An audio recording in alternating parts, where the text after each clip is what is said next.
오늘은 데살로니가 후서 1장 5절로 12절 말씀 가지고 억압엔 자유, 불복엔 불심판이라는 주제로 말씀을 나누겠습니다. 지난주에는 제가 심장 관상동맥 스텐트 시술 때문에 한 주 쉬었습니다. 근데 오늘이 지금 10하루째인데요. 아직도 손목을 통해서 이제 관을 삽입해서 심장 안에 좁아진 부분을 시술을 했는데 아직도 손목이 아직 그 부위가 아직도 통증이 좀 있고 좀 부어 있고 그렇습니다. 그 다음에 가슴에 심장 안에도 좁아진 부위를 넓히는 스텐트 시술을 했기 때문에 그 부위를 이렇게 자연스럽게 좁아져 있는 걸 이렇게 넓혀놨기 때문에 그 부위가 아직 좀 뜨끔뜨끔 이렇게 통증이 좀 있어요. 시간이 가면 해결되겠죠. 그래서 거의 한 10하루 동안 그저 쉬면서 설교 준비도 겨우 어제 그제 마쳤습니다. 아무튼 여러분들의 기도 덕분에 무사히 또 이렇게 오늘 주의 말씀을 나눌 수 있어서 감사합니다. 첫 번째 데살로니가 후서 1장 5절 첫 번째 대지로 고난 받음은 하나님의 의로운 심판의 표시다. 제가 지금 이런 소소한 수술 또는 병원 입원 또 이런 시술 등등도 고난이라고 말할 수 있겠죠. 이와 같은 것들이 육체 때문에 일어나는 현상이죠. 그 육체가 실제 우리가 몸을 짓고 있는 이런 육체가 아니라 하더라도 어쨌든 이 육체 때문에 받는 고난이에요. 내가 몸을 관리를 잘 했든 못했든 간에 어쨌든 간에 오는 이런 고난의 표시도 이것이 이제 우리가 의로운 자로 가는 자에게도 또 그렇지 않는 자에게도 공통적으로 임합니다. 공통적으로 임하는데 그것이 무엇인가라고 하는 것을 원망하는 자들과 그렇지 않은 자들이 있어요. 원망하는 자들은 이런 얘기를 합니다. 내가 별로 잘못한 게 없는데 나에게 하늘이 이런 험한 일을 주셔서 굉장히 서운하다. 의문이 간다. 이해가 되지 않는다. 이런 넋두리들을 하죠. 그러니까 그런 넋두리들을 하는 이들과 이것이 우리가 고난받는 것이 복음에 의한 것인데 그렇지 않는 육체적인 고난도 하나님의 의로운 심판의 표시다. 우리로서는 그렇게 이해를 해야 돼요. 그러면 그게 답이에요. 그래서 반드시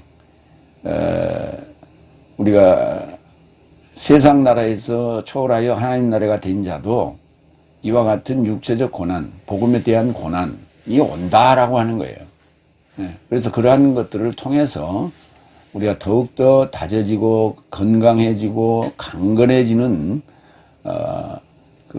완성체로서의 과정을 겪는다라고 하는 거예요. 그걸 연단이라고 그러죠.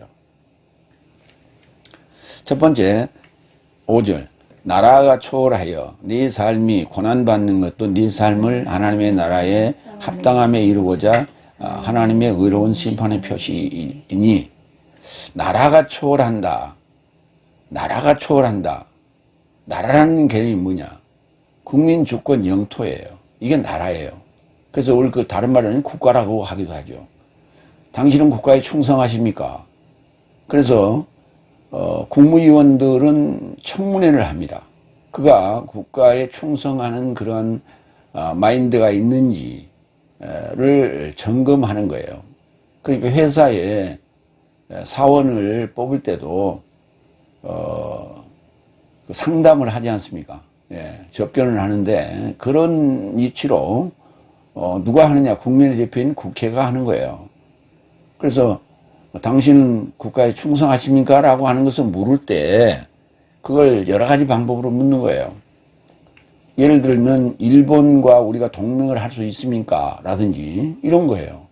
그거는 국가에 대한 충성도를 묻는 거예요. 왜냐하면 국민 영토 주권이 영토를 수호할 그 마음이 분명히 있느냐 없느냐라고 하는 것을 묻는 거예요. 그게 국가에 대한 충성도예요. 응? 당신은 국가에 충성하십니까? 아니면은 정부에 충성하십니까?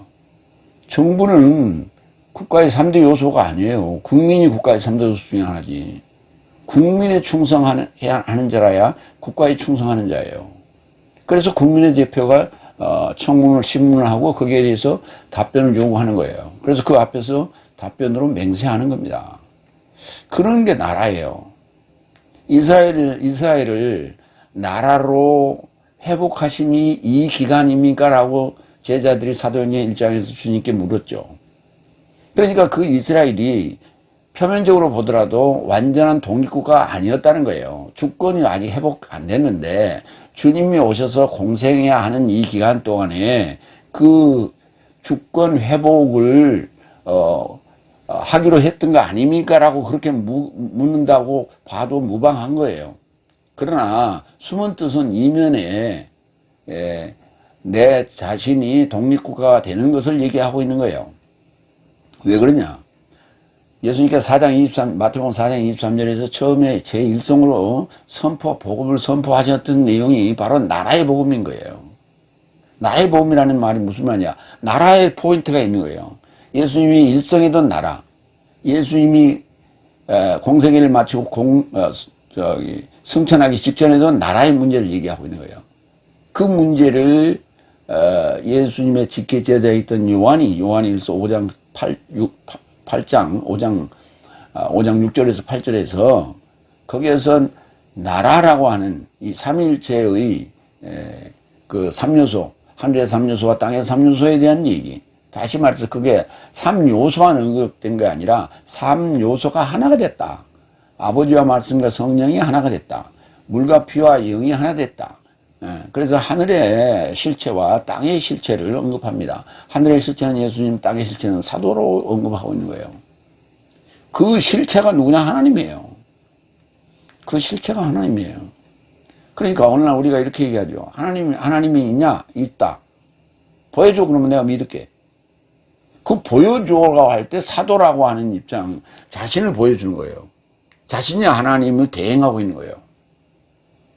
하나님이 삼위일체로서의 완성체로서의 그것을 보여주는 거예요. 그 보여줘 그러면 없는데 그런다고. 그게 아니에요. 그 실체란 말이 그 말이에요. 그러니까 하늘에서 오신 실체를 보여줘 그랬죠. 유대인들이.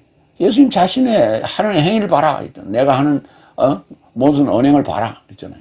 그걸 보고 믿어라. 그랬어요. 이것이 나라예요. 근데 그게 세상 나라에서, 그러니까 세상 나라에서 하나님의 나라, 그러니까 나라라고 하는 그 개념이 세상적인 개념에서 하나님 나라의 개념으로 들어오는 거예요. 세상적 개념은 국민주권 영토라고 하는 개념이고, 그 다음에 하나님의 나라라는 개념은 아버지와 말씀과 성령이 하나요, 물과 피와 영이 하나인 이 개념으로 바뀌는 거예요. 그것을 나라가 초월하였다 이렇게 말하는 거예요. 세상 나라가 초월하여 하나님 나라가 되었다 이렇게 말하는 거예요. 바실레이아가 초월하여 휘페르, 이거 무엇을 위하여라고 하는데 영어에서 얘기하는 포가 아니에요. 무엇을 위하여가 아닙니다. 포가 아닙니다. 위하여, 초월하는 거예요. 넘어가는 거예요. 초월, 월담, 월남, 월북 이렇게 할 때 그걸 넘어가는 거 아니에요. 국경을 넘어가는 거예요. 그걸 월북, 월남.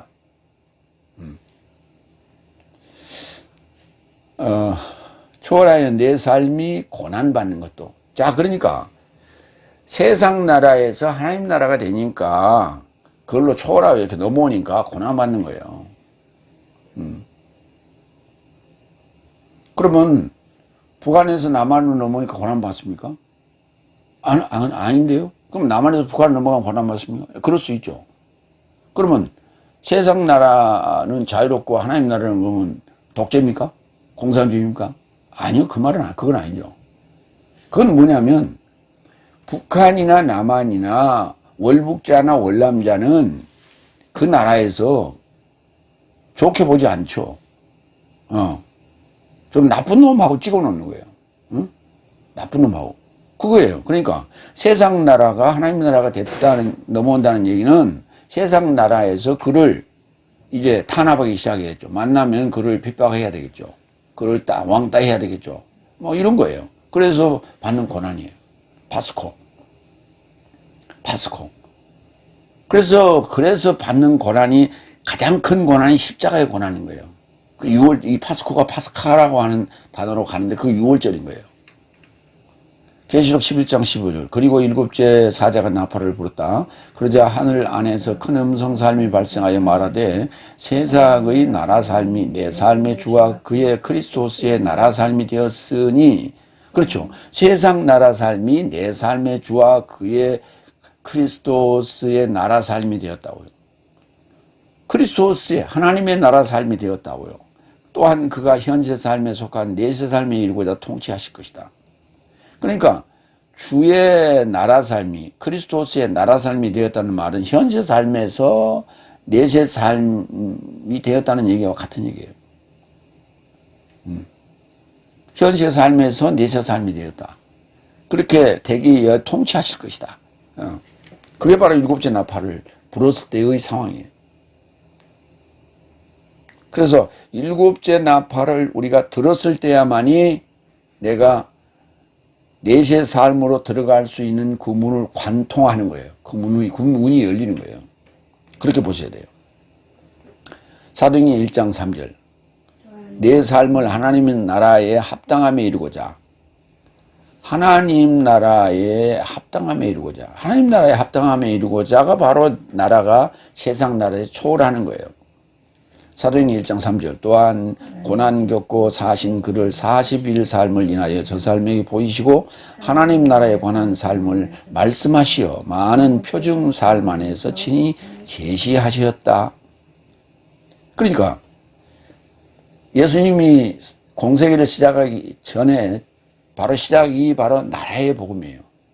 그리고 40일 동안 부활하시고 40일 동안 하신 얘기가 하나님 나라에 관한 삶을 말씀하시겠어요. 그래서 많은 표정을 제시했어요. 그것이 바로 세상 나라에서 하나님 나라로 우리를 옮겨 놓는 거예요. 응? 흑암 가운데서 우리를 빛으로 옮겨 놨어요. 억압 가운데서 우리를 자유자로 옮겨 놨어요.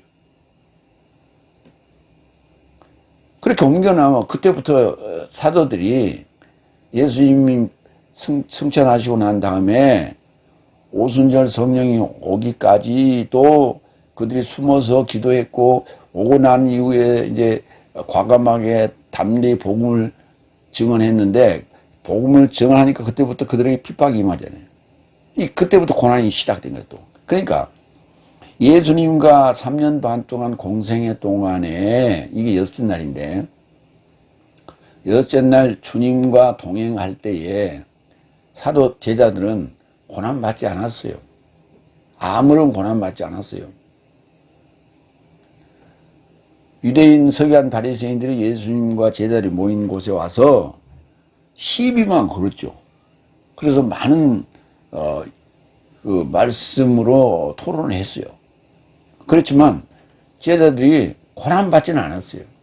왕따는 당했겠죠. 네. 그래서 제자들이, 사도들이 진짜 고난이 시작된 것은 오직 성령 이유다. 예수님이 가신 이유다. 네. 하늘로 가신 이유다. 마태복음 24장 5절 8절. 왜냐하면 많은 삶이 나의 이름으로 접해와서 말하되 나는 그리스도스라라며 많은 삶을 미혹할 것이다. 그렇죠. 이것을 예언하신 거예요. 주님께서. 전쟁과 전쟁의 소문을 들으려 할 것이나 보고 겁먹지 말라. 왜냐하면 모든 삶이 발생이 마땅하나 아직 완성은 아니다. 왜냐하면 열국 삶이 열국을 접해, 그리고 나라가 나라를 접해 일어나게 될 것이며, 나라가 나라를 접해 일어나는 얘기가 무슨 말이에요? 바로 이게 열국이 열국을 접하거나 나라가 나라를 접한 얘기가 세상 나라가 하나님 나라를 접하여 싸운다는 얘기예요. 그거 전쟁이요. 이게 난리라고 그래요. 우리나라 말로는 난리 그래. 이걸 또 다른 말로는 전쟁 이렇게도 하죠. 6.25 동란, 난이라는 게 이게 재앙이에요, 재앙. 그러니까 전쟁 난리. 6.25 동란이라고 그래요. 그래서 난리. 그리고 우리가 재앙이란, 그걸 이제 재앙이라고, 난리는 난자가 재앙 난자예요. 그런데 재앙이라고 불러. 근데, 인위적인 재앙은 인재라고 부르고, 자연적으로 일어나는 뭐 홍수라든지 태풍이라든지 이런 재앙은, 자연재해라고 그래요. 그래서 인위적으로 발생시키는 재앙도 있고, 이건 주로 이제 전쟁들이겠죠. 그리고 뭐 건물을 부실하게 지어서 건물이 붕괴됐다는, 이건 인재죠. 그다음에 뭐 막아야 될 건 막지 못하는 이런 뭐 이태원 참사라든지 아니면 뭐 저기, 지하도, 기억이 안 나는데, 사람들이 죽었던, 익사에서 죽었던 그런 걸, 그걸 철저히 그건 막을 수 있었던 거예요.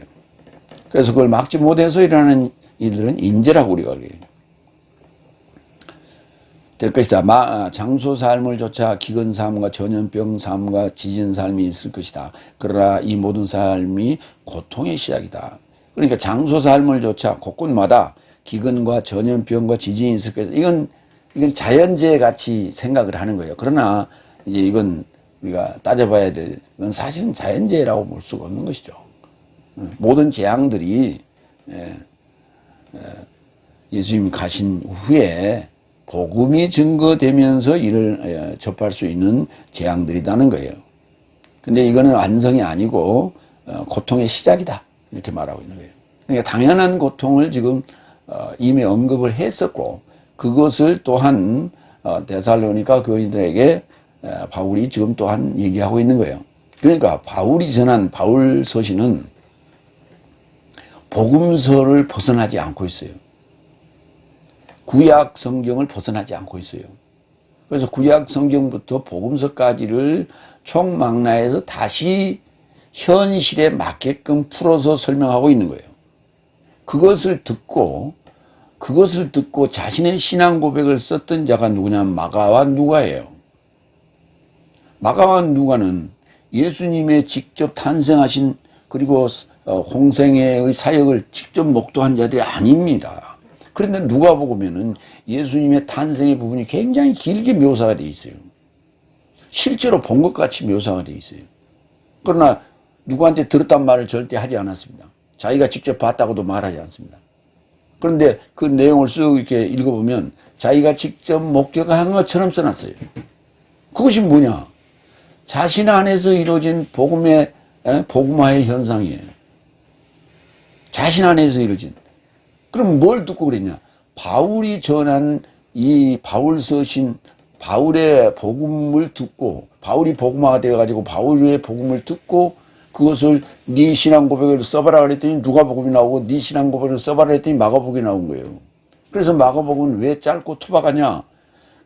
그가 2차 전도여행 때 바울하고 틀어져 가지고 자기 다른 데로 가서 자기 마음대로 했잖아요. 그래서 바울의 복음을 정확하게 들을 시간이 적었어요. 누가보다. 그래서 누가는 끝까지 로마 오게까지 함께 했지만은 마가는 그렇지 못했기 때문에 마지막 디모데 보고 그 오게 있을 때 마가를 데려오라고 그러잖아요. 그래서 마가한테 마지막 그 오게에서 마가복음을 쓸 수 있는 마지막 소스를 준 거예요. 복음을 준 거예요. 그래서 깊이가 깊지 않고 투박하고 짧은 거예요. 그게 다 모든 정황이 이렇게 맞춰지잖아요, 퍼즐이.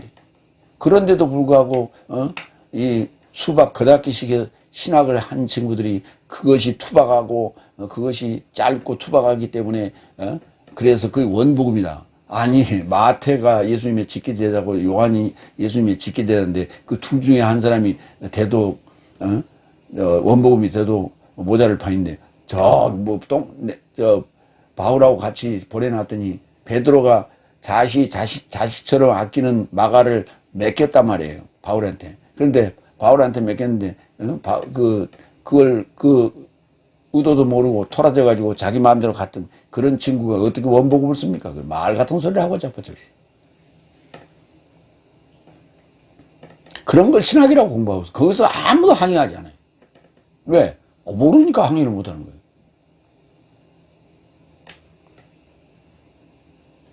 하나님의 의로운 심판의 표시다. 크리시스.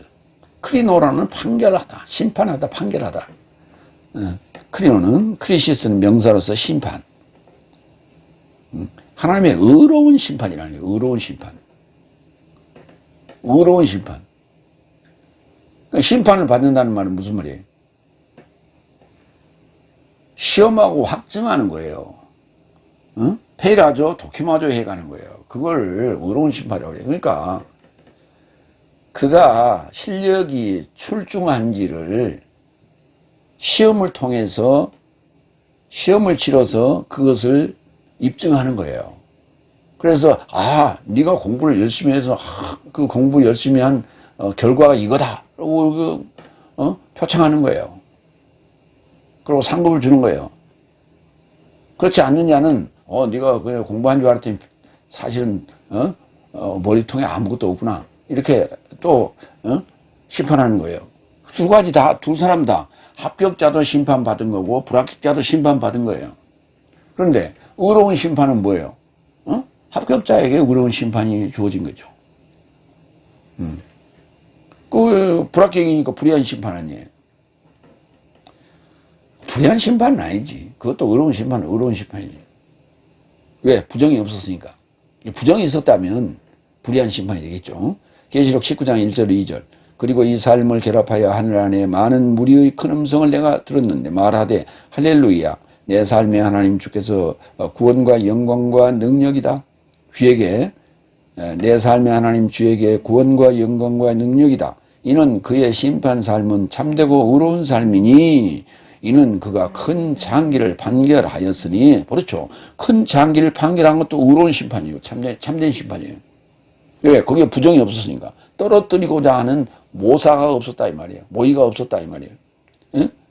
정당한 심판이다. 그래서 의롭고 참된 심판이라 이렇게 말하는 거예요. 그녀의 창기의 음행 안에서 땅을 파멸시키더니 그가 그의 종 삶의 피를 그녀의 손에서 복수하셨다. 그렇죠. 정당한 심판이라는 거예요. 그걸 의로운 심판이라고 하는 거예요. 두 번째 되지. 데살로니가후서 1장 6절 9절. 복음의 불순종 삶에게는 불꽃의 불 안에서 복수. 딱 여기만 이렇게 불꽃에 또는 불길에 소유격을 썼고요. 불길에 불 복수. 불 안에서 복수. 다른 데는 불에 불꽃 안에서 신음한다. 뭐 그렇게 표현을 하고 있습니다. 불과 불꽃이 두 개가 겹쳐졌을 때 불의 불꽃 거의 불이 불길처럼 이렇게 있는.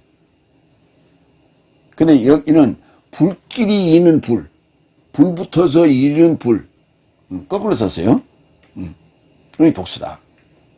어쨌든 불의 불꽃 안에서의 복수가 됐든 불꽃의 불의 복수가 됐든 같은 개념이에요. 두 번째 6절.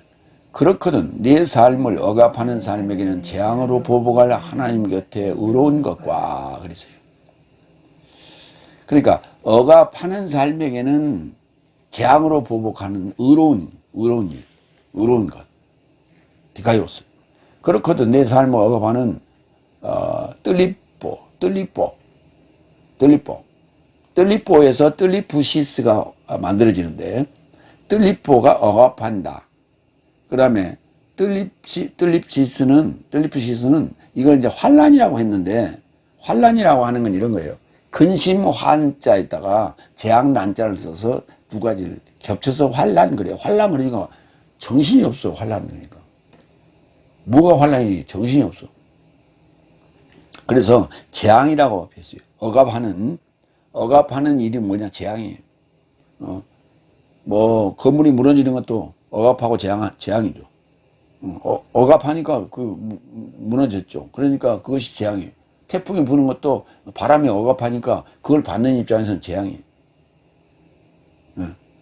전쟁을 일으켰으니까 그것이 억압하는 거고 그것이 뜰리프고 그걸 받는 입장에서는 재앙이에요. 당하는 입장에서는. 그러면 지금 이제 6절은 억압하는 삶에게 지금 재앙으로 보복한다는 얘기입니다. 그게 어려운 것이다. 마태복음 7장 13절로 14절. 좁은 문으로 인하여 들어가라. 이는 멸망에 이르고자 인도하는 문은 넓고 길은 광활하며 그것으로 인하여 들어가는 삶이 많다. 생명에 이르고자 인도하는 문은 좁고 길은 억압받으니 떨리법. 재앙의 수준의 억압이 있다. 그것을 발견하는 삶이 적기 때문이다. 그렇기 때문에 우리가 이제 뭐 전설의 고향 뭐 이런 뭐 옛날 그 고전 등등을 보면 그런 게 많이 있잖아요. 아픈 아버지의 그 약초를 구하러 갔는데 거기에 분명히 있다고 들었는데 그 장소로 가니까 무슨 불행이가 나타나서 방해를 한다든지 뭐 이런 거예요. 그래서 결국은 가지 못하게끔 서유기에도 보면 이제 그 말씀을 구하러 서역으로 가잖아요. 서역으로 삼장법사하고 이제 손오공하고 저팔계하고 그다음에 누구냐 셋이 사오정하고 이제 넷이서 가는데 가는 과정에서 수많은 그 마귀들이 나타나서 그걸 방해하지 않습니까? 예, 그런 거예요. 그래서 그 문은 좁고 길은 억압한다고. 그 길로 인도하는 길이 생명으로 인도하는 길이 결코 그렇게 섣불리 이렇게 보여지는 넓은 길을 많은 사람들이 다니는 고속도로 같은 그런 길이 아니라는 거예요. 오솔길과 같은 건데 그 길은 진짜 좁고 또 뭐 방해하는 억압하는 요소들이 많단 말이에요.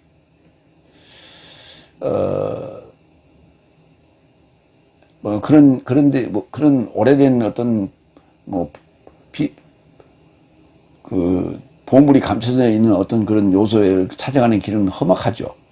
제가 그 시골에 살면서 높은 산 그 섬에 가장 높은 산이 적대봉이라고 하는 산이 있었는데 그 산을 한번 넘어간 적이 있었어요. 두 사람이서. 저기 한번 넘어가 봅시다. 그래서 나는 이제 그 타면이고 그 면에 살던 분하고 같이 제가 이제 거기서 공직생활 할 때인데 거기를 한번 넘어가 봅시다. 그래서 이제 그 전날 소나기가 왔었어요. 비가 왔었어요. 그런데도 불구하고 이제 그 길을 옛날에 나무하러 다녔다고 하면서 그 길을 안다고 하길래 그 길을 넘어가면 이제 동그란 섬의 이쪽 면에서 저쪽으로 넘어가는 거예요. 쭉 이렇게 돌아가면 한참 시간이 걸리는데 이렇게 넘어가면 이제 지름길이죠. 그래서 한번 가봅시다. 궁금하기도 하고 그래서 그 길을 넘어가는데 발을 툭 차면 길이 나와요. 이렇게 길이 있는데 옛날에 다니던 길이었어요. 근데 지금은 전부 숲이 사람들이 안 다니니까 숲이 어거져 가지고 길이 보이질 않아요. 근데 발로 툭툭 차면 길이 이렇게 인식을 하는 거예요. 그렇게 해서 저쪽으로 넘어갔어요. 넘어갔더니 이쪽하고 저쪽하고 남쪽하고 북쪽인데 북쪽에서 남쪽으로 넘어갔는데 전혀 상황이 다르더라고요. 북쪽에서 올라갔다가 굉장히 급경사로 그렇게 올라갔고 저쪽으로 넘어가니까 그때부터는 완만하고 이렇게 펼쳐졌어요. 그런 그 길을 갔던 기억이 납니다. 뭐 그렇게 그 가는 길이 분명히 있는데 아직도 있어요. 최초본이 있어요. 있는데도 그렇게 그 방해 요소들이 전부 그 길을 쉽게 허락하지 않는다. 그래서 우리가 그 높은 산을 이렇게 등산해서 정복하는 그런 때도 마찬가지예요. 그 산신이 그것을 허락하지 않는다. 그래서 이제 무속에서 하는 행동이죠. 그 히말라야 산 어느 무슨 봉우리들을 이렇게 정복하러 갈 때 밑에 중간 캠프에서 제를 지내고 가잖아요. 그러니까 가면서 그 제를 지내고 가려면 엄청난 돼지 대가리 이런 거 가지고 가야 되는데 무겁지 않습니까? 그러니까 겨우 가진 게 뭐예요? 초코파이 뭐 이런 거 갖다 놓고 이렇게 촛불 켜놓고 거기서 뭐 제사 드리고, 고사 드리고 그러고 올라오고 그러잖아요. 그러니까 내가 이 길을 가고 정복하는 데 있어서 제발 이 길을 열어달라. 방해 요소가 없었으면 좋겠다라고 하는 거예요. 그게 기도예요. 그러니까 여섯째 날, 일곱째 날에 그 좁은 길을 우리가 뚫고 가서야 하나님 나라에 들어가게 되는데 그 길을 가는 데 있어서 그 길을 나에게 보여달라라고 하는 것이 기도예요. 그래서 제 아들이 주님께 기도를 가르쳐 달라고 요구했던 거예요. 그래서 주님께서 그 길을 기도를 가르쳐 줬는데 그게 바로 그 하나님 나라로 가는 길을 보여달라라고 하는 그런 기도예요. 그냥 뭘 알고 우리가 하자고요. 그냥 막무가내로 자기 생각대로 하지 말고. 재앙으로 보복한다. 재앙이라는 단어는 뜰리풋이 있어. 보복한다는 단어는 안타포디도미. 아포디돔이라는 단어예요. 아포디돔이. 떼어주다라는 단어에 앞에 안티가 하나 더 붙었어요. 대신 떼어주다. 그러니까 보복이 되는 거예요. 보복할 하나님 곁에는 의로운 거예요. 로마서 2장 9절 악을 열중하는 인간의 모든 목숨에 접해 재앙과 곤고가 있으리니 악을 열중하는 인간에게도 있고 세상 나라에서 하나님 나라로 옮겨진 자에게도 이 고난이 있어요. 그건 재앙이라고 하잖아요. 고난이 있다. 이렇게 얘기해요. 그러니까 재앙 수준의 고난이 또 있기도 합니다. 첫째는 유대인 그리고 헬라인이다. 악을 열중하는 모든 목숨에 접해 재앙과 공고가 있으니 첫째는 유대인 그리고 헬라인이다. 그러니까 구약과 신약을 헤브라이즘과 헬레니즘을 다 겪는 모두에게 이건 있는 것이다. 재앙과 공고는 있다. 이렇게 말하고 있어요.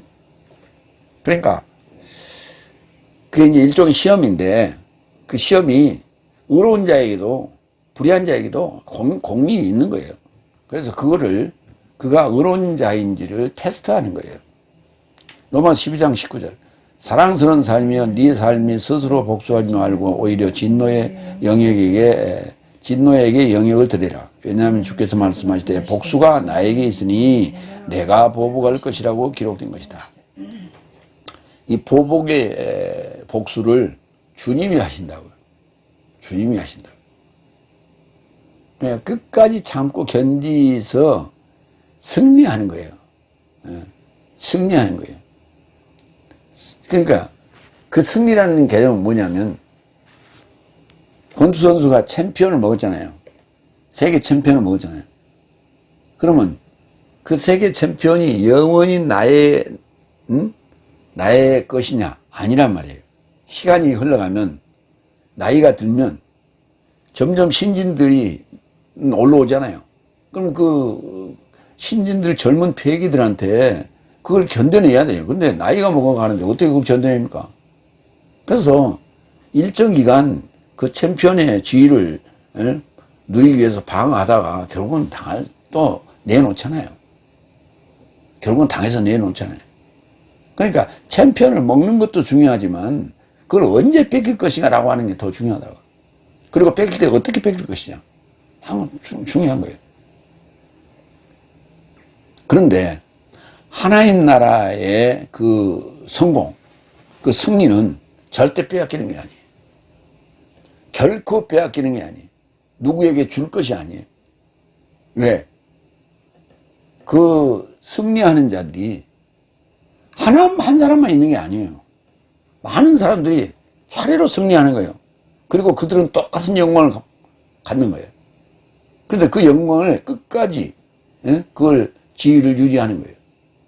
그것이 뭐냐? 새 하늘과 새 땅이라는 거예요. 거기에 카이논이라고 하는 이 카이노스라고 하는 이 새 것이라고 하는 것은 네오스가 아니에요. 네오스는 낡아지게 돼 있고 카이노스는 낡아지지 않는 새 것이에요. 그래서 해 아래 새 것이 없다라고 할 때 그 새 것은 네오스고 카이노스는 아니에요. 우리가 그 개념을 알아야 돼요. 세 번째 7절 억압받는 네 삶에게는 그의 능력의 사자삼과 함께 하늘로부터 주 예수의 계시 안에 네 삶과 결합하여 자유를 준다고요. 억압하는 삶에게는 복수. 억압받는 삶에게는 능력의 사자삼과 주 예수의 계시 안에서 내 삶과 결합하여 자유를 준다고요. 이게 바로 승리하는 자에게 주어지는 상급이에요. 억압받는 삶에게는 그의 능력, 디나미스의 사자삼과 함께 하늘로부터 주 예수의 계시 안에 내 삶과 결합하여 자유를 어렵게 써놨어요.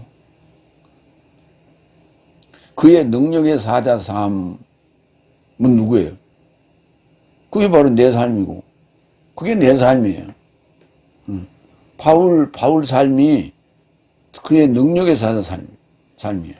그 다음에 하늘로부터 주 예수의 계시가 임하는 것은 본인에게 임하겠죠. 네 삶에게 임하겠지. 그것을 받아야만이 우리가 자유를 누릴 수 있는 거예요.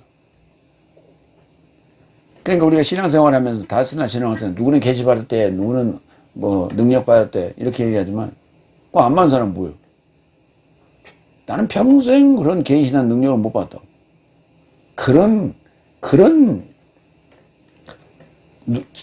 누구에게 이렇게 개별적으로 임하는 그런 것이 아니라 승리자에게는 공통적으로 임하는 거예요.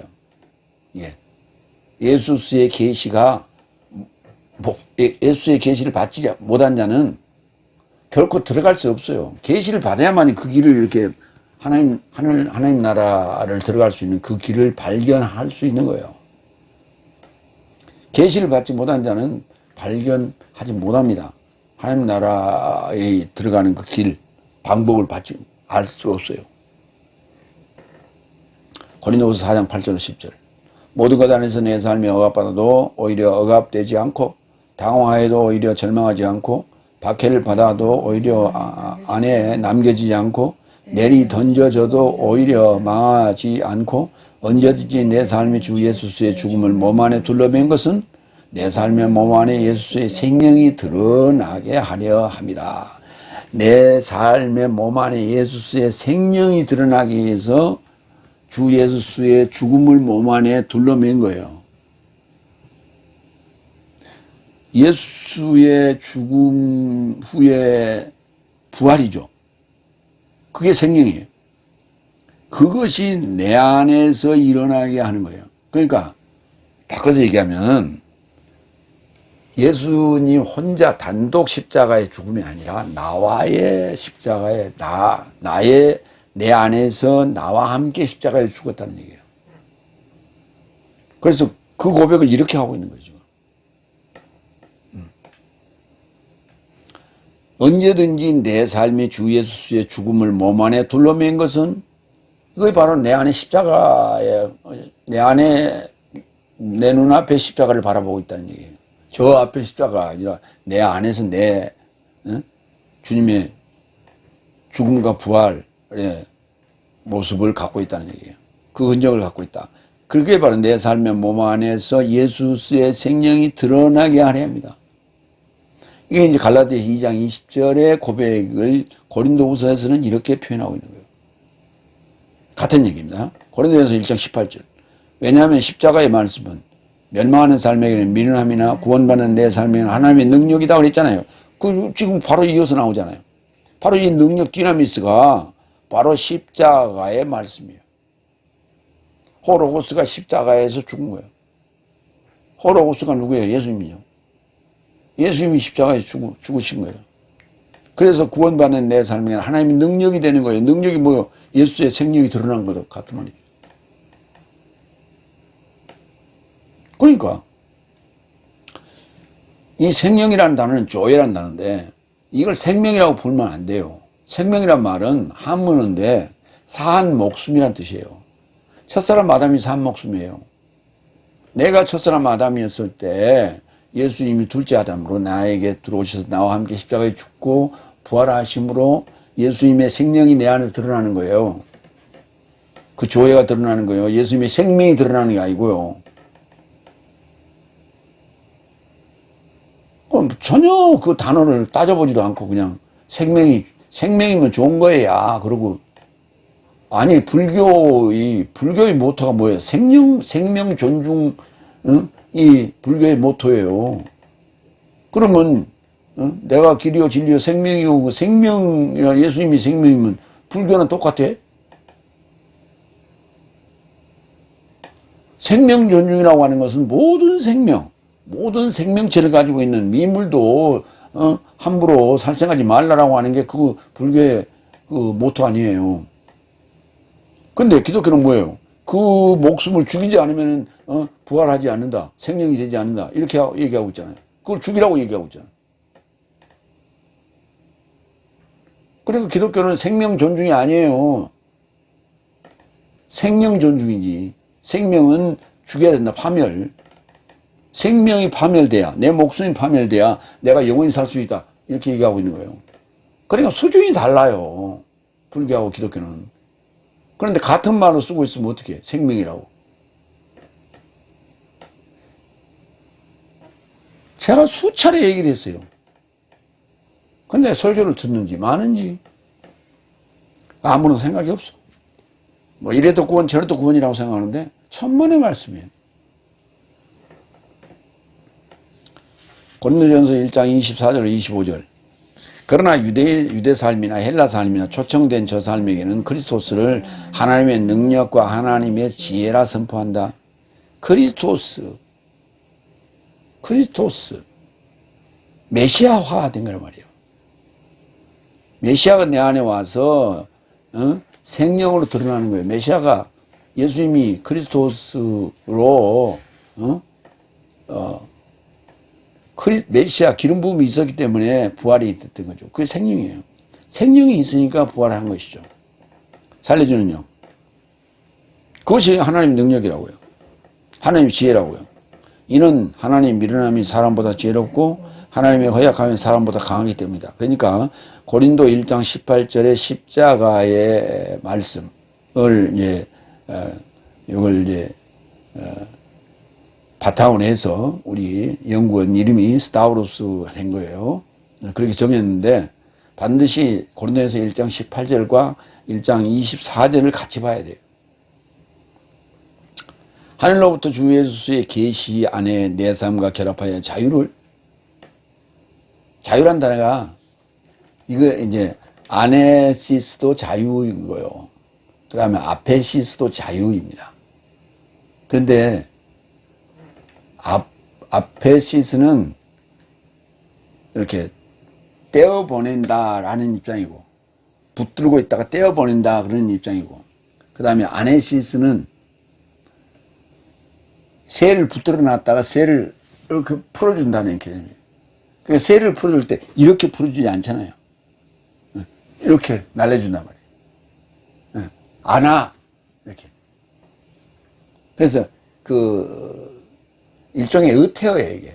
그 모습을, 의태어적인 그 부분을 그 안에 담고 있는데 그 개념을 우리가, 알아야 돼요. 알고 자유라는 단어를 써야 돼요. 그러니까 이렇게 붙잡고 있다 놔주는 것도 자유고, 이렇게 잡고 있다가 날려보내는 것도 자유예요.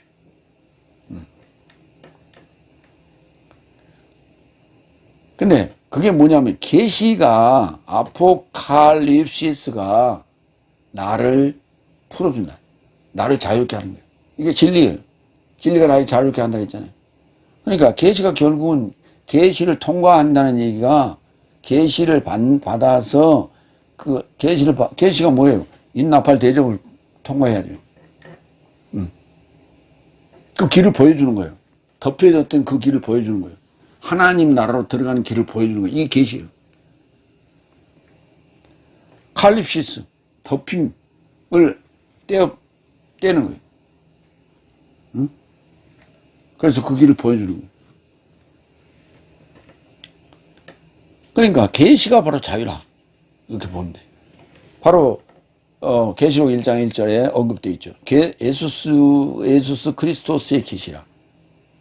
예수스 그리스도스가 예수스 그리스도스가 계시되면, 감춰졌던 게 드러나면 예수스 그리스도스가 나를 그걸로 인도한다니까. 하나님 나라로. 아들이 아니면은 결코 내가 길이요 진리요 생명이라 했지. 예수 그리스도스가 아니면 그 길을 인도할 자가 아무도 없다니까. 나를 하나님 나라로 인도할 자가 없어요. 내가 길이요 진리요 생명이요 그랬다니까. 예수 그리스도스가 계시돼야만이, 나 안에서 계시돼야만이 내가 하나님 나라로 들어갈 수 있는 거예요. 그게 보이는 거예요. 그걸 차례차례로 보여주는 게 인나팔 대접인 거예요. 그랬더니 갔더니 뭐예요? 새하늘과 새 땅을 보잖아요. 새 예루살렘 성을 보잖아요. 그래 내가 하나님 나라에 들어간 거예요. 그게. 그 상황을 본 거예요. 이를 신속함 안에서 반드시 발생할 것을 하나님이 그의 종 살에게 보여주려고 그에게 주셨으며, 그의 사자로 인하여 파견하여 그의 종 요한네스에게 지시하셨다. 아니, 한번 생각해 보세요. 요한네스가 반모섬에서 지금 유배되어 있으면서, 그 옥에 갇혀 있으면서, 그것도 기름에 튀겼는데 안 죽어서 거기 반모섬에 옥에 가둬놨다는 거 아니에요. 그런데 어떻게 그의 사자가 거기에 나타납니까? 그의 사자가 어떻게 나타났어? 그래서 이제 계시록 22장에 보면은 요한이 이렇게 엎드리잖아요. 그러니까 나도 너 같은 사람이다 그랬잖아요. 같은 사람이다. 이 말은 무슨 말이냐면, 이걸 요한에게만 적용하라는 얘기 아니고 우리에게 적용하라는 얘기예요.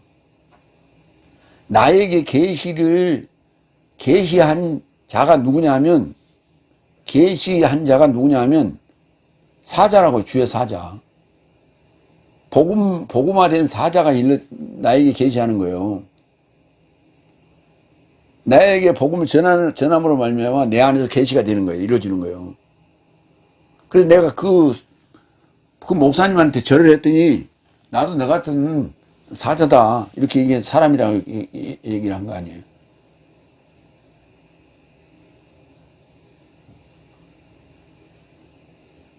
그러니까 계시록은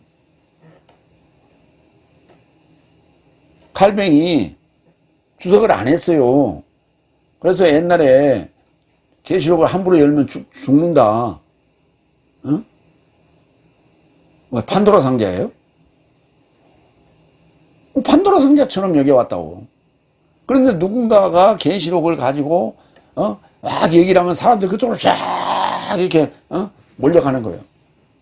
그래서 뭐 어떻게 됐어요? 전부 그 계시록을 가지고 쫙 뭐 한다고 그렇게 홍보하고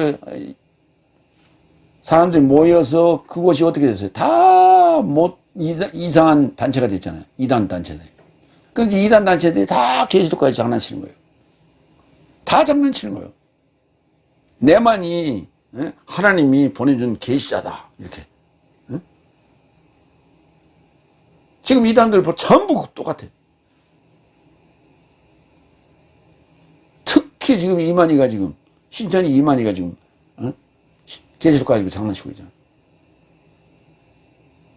근데 그러니까 이제 너도 나도 계시록 강의한다고 해요. 저 뭐 정동수도 하고 뭐 누구도 하고 막 해. 잠실에 있는 아무개 또 뭐 옛날부터 했어. 그 사람 망했어. 정동수는 아직 안 망했어. 또 뭐 총신에 아무개도 지금 뭐 교수도 지금 계시록 한다고 난리예요. 답이 없어. 뭐 다를 게 없어. 기존의 것하고. 기존의 것하고 다를 게 없으니까, 그러니까 그것을 더 자세히 풀어준다, 이상하게 풀어준다 해가지고 생겨난 게 이단 단체들이란 말이에요. 그런데 이단 단체들이 이렇게 활성화가 되니까, 문제가 되니까 또 그것을 방어하기 위해서 계시록 강의한다고 했는데 옛날 거하고 다른 게 하나도 없어. 똑같아. 그래 무슨 놈 그게 방어가 돼. 그런데 스타우루스 참된교회 김광수 박사가 해놓은 것은 전혀 다른 얘기란 말이에요. 계시록이 그런 얘기가 아니요. 근데도 안 와. 안 들어. 공개적으로 유튜브에, 네이버에 공개해놨는데도 안 들어. 들어보시라고. 그게 바로 그걸 들어야 하나님 나라로 가는 길이 열리는 거예요. 그것도 안 들어보고, 뭐, 하나님 나라가 어디, 자기 속에 있다고? 사도행전 27장 40절. 그리고 닻을 끊어 바다에 이르고자 내버리더니 동시에 키의 줄을 벗겨주고, 그게 아니엠이, 아나히엠이, 아나 더하기 히엠이, 아나는 위로 이렇게 올려보내는, 히엠이 놔주는 거예요. 보내는 거예요. 그러니까 새를 붙잡고 날아가라 이렇게 날려보내는 그런 모습이라고. 그렇게 동시에 키의 줄을 벗겨 던졌다고. 닻을 끊어 바다에 이르고자 내버렸고, 닷줄을 끊어버렸고, 그 다음에 키의 줄을 벗겼다고. 그래서 자유롭게 만들어졌단 말이에요. 부는 바람에 돛을 올리고 해안에 이르고자 잡더라. 길을 잡았다. 그렇게 잡았다. 어디서? 광풍이 일어났을 때 바다에서 로마로 가는 길에 바울이 잡혀가는 그 과정에서 그런 일이 벌어졌다는 얘기예요. 그때 쓰인 아니엠이라는 단어가 바로 자유라는 아네시스의 동사예요. 그래서 동사가 쓰인 데를 한 군데 봤습니다. 사도행전 24장 23절. 다시 자유. 백부장에게 파울로스를 감시하되 자유를 갖도록, 그리고 사적으로 저 수종함이나 그에게 접근함을 아무도 금하지 말라 분부하였다. 그러니까 백부장에게 지시를 한 거예요. 파울로스를 감시는 하긴 하되 자유롭게 놔둬라. 그래서 뭐 도망을 한다든지, 무슨 나쁜 짓을 한다든지 그럴 때만 제재를 해라. 이렇게 한 거예요. 왜? 파울로스를 믿었기 때문에. 저 사람 믿을 만한 사람이야. 해서 자유를 갖도록 사적으로 수용하는 것도 허락했다고. 네 번째, 8절. 하나님을 알아본 적 없는 삶에, 그러니까 억압하는 삶, 억압받는 삶, 그 다음에 이제 하나님을 알아본 적이 없는 삶, 그 다음에 복음에 순종하지 않는 삶. 그래서 억압하는 삶에게는 자유, 그 다음에 억압하는 자에게는 재앙, 그 다음에 하나님을 알아본 적이 없고 복음에 순종치 않는 자에게는 불 안에서 복수. 이렇게 했어요. 8절. 하나님을 알아본 적 없는 삶에게, 알지 못하는 게 아니고 알아본 적이 없는, 알아보다는 에이도인데 이게 현재 완료 능동태예요. 그래서 알아본 적 없는, 이렇게 번역이 있어요. 하나님을 알아본 적 없는, 알아본 적, 이게 에이도의 현재 완료 능동태, 분사 현재 완료 능동태. 그래서 알아본 적 없는 삶에게, 알아본 적이 없어. 관심 없어. 알아보려고 하지도 안 했어. 복음을 누가 증거해도 알아보려고 한 적 없어. 관심 없어. 그런 얘기예요. 그리고 내 삶의 주 예수 그리스도의 복음에 순종치 않는 삶에게, 같은 개념이죠. 복음을, 그러니까 이건 좀 깊이가 좀 더 하는 거예요. 교회 안에 들어온 자들을 얘기하고 있어요. 그러니까 하나님을 알아본 적 없는 삶은 교회에 아예 나오지도 않는 자들이고, 내 삶의 주 예수 그리스도의 복음에 순종치 않는 삶에게는 이건 교회에 들어온 자들을 얘기하는 거예요. 들어왔으나 복음에 순종치 않는 거예요. 그들에게는 공이 똑같이 죄를 적용하는데 불꽃의 불 안에서 복수를 주신다고. 복수하신다. 복음은 우리가 유앙겔리온이라고 하고요. 이게 중성이에요. 그래서 중성명사는 대체적으로 좋은 거예요. 대체적으로 좋은 거예요. 왜? 별로 해가 없어. 중성은. 중성은 별로 해가 없어. 그래서 산삼이나 삼은 양성이에요. 열물이에요. 그러나 그게 찌고 말리고 그렇기 때문에 우리가 그걸 뭐라고 불러요?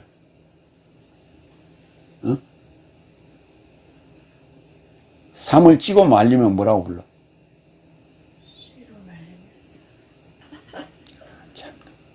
아니, 뭘 들으면서 생각을 하면서 들어야지. 그 뭐 물어보면 대답이 나와야지. 홍삼이라고 그러냐, 홍삼.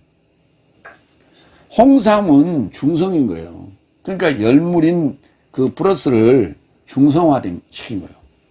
그걸 중화시켰어요. 그래서 열성을 거의 제거한 것이 홍삼이 되겠죠. 그게 중성이에요. 이 유앙겔리온은 좋은 거예요. 좋다고 앞에 붙잖아요. 좋은 소식이라고. 좋은 소식이. 좋은 거예요. 중성이. 그래서 중성 명사들은 찾아보세요. 좋은 거예요. 순종이라는 단어는, 순종하다라는 단어는 휴파코. 아코라는 단어가 듣다예요. 그러니까 뭐뭐 아래에서 귀를 쫑긋하고 이렇게 듣는 거를 순종이라고 해요. 예, 알았습니다. 이게 순종. 그런데 뭔 얘기를 했는데 건성으로 들어. 그건 불순종하는 거예요. 로마서 1장 28절. 저 사람도 이같이 인식 안에 하나님 진리길 확정하지 않았으니 하나님께서 확정하지 못한 진리에 이르는 저 삶을 합당치 못한 삶을 행하도록 넘겨주셨다. 하나님 진리기를 확정하지 않았어. 하나님을 알아본 적이 없어. 그들에게 그대로 살아라. 그냥 생긴 대로 살아.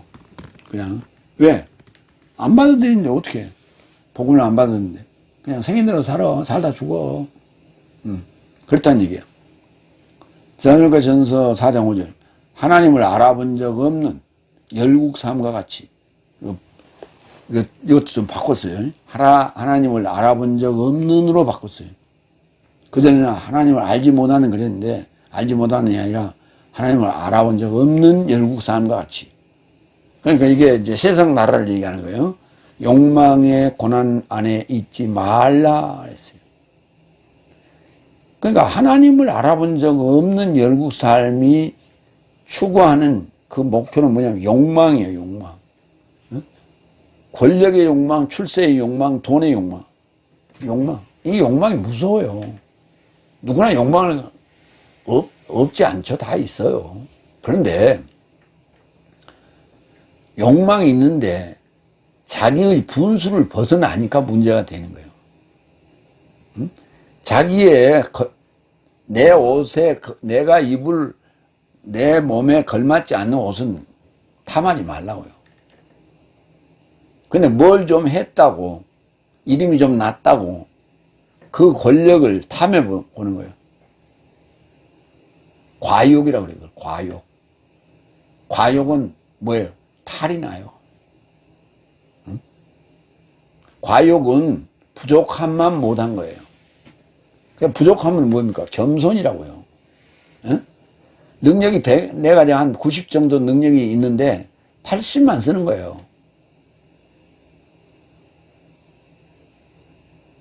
그런데 능력이 80인데 100까지 쓰려고 덤비는 거예요. 과욕. 그러면 사람들이 뭐라 그래? 야야야 하지 마. 그만둬. 라고 얘기한다고. 근데 굳이 하겠다고 법보고 있다. 그러니까 수많은 사람들이 욕먹고 청문회 한다고 욕을 먹어대는데 그 욕먹는 게 본인만 욕먹으면 상관없어요. 자식들도 욕먹고 부모도 욕먹고 주변에 있는 친구들 형제들 다 욕먹는 거예요. 창피해 죽겠어. 근데 같은 패가리가 돼가지고 욕먹어도 좋아. 출세만 하면 돼. 그건 사회 악입니다. 벌레. 악. 쓰레기. 그게 뭐냐.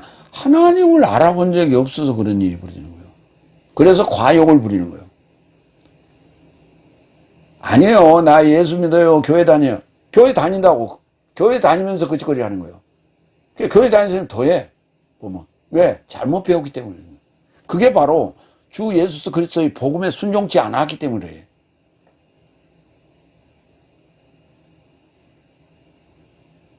자기만의 아성을 쌓는 거예요. 누가 그렇게 만들었어? 목사가 그렇게 만들었어. 잘못 가르쳐놔서 그래. 대립적으로 복음을 가르쳐 놓기 때문에. 예수님의 복음을 제대로 순종치 않았단 말이에요. 원수를 사랑하라 했지. 원수를 사랑하라 했지. 나하고 정치적 성향이 다른 사람을 적으로 알고 그는 죽여야 된다고 생각하는 그런 못된 사고를 가지면 그런 과욕을 부리는 거예요. 지금 청문회 하고 있는 방통위원장 후보자가 그 모양이라고. 모든 국민이 다 보고 있어. 전혀 부끄럽지 않아요. 아주 뻔뻔스러워. 오죽하면 정동영 후보가 의원이 그랬을까? 괴벨이라고.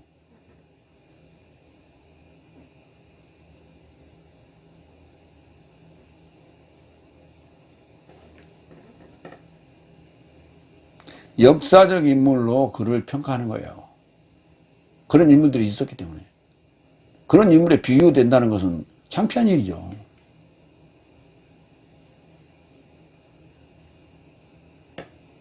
로마서 10장 16절. 그러나 모든 삶이 복음에 순종하지 않았으니, 여기 나오잖아요. 복음에 순종했다면 그렇잖아요. 그러니까 교회 다닌다고 다니는 사람들이 다 뉴라이트에 빠져가지고 그 못된 사상에 빠져갖고 그런 짓거리를 하는 거예요. 하나님 욕먹이는 거예요. 교인들 다른 교인을 욕먹이고. 거기서 만약에 청문회 하면서 나 교회 다닙니다. 지금 교회 다니는 냄새가 팍팍 풍기는데 그러면 사람들이 뭐라고 짐작하겠어? 아, 교인들 진짜 교인들이라고 진짜 더하네. 그럴 거 아니에요?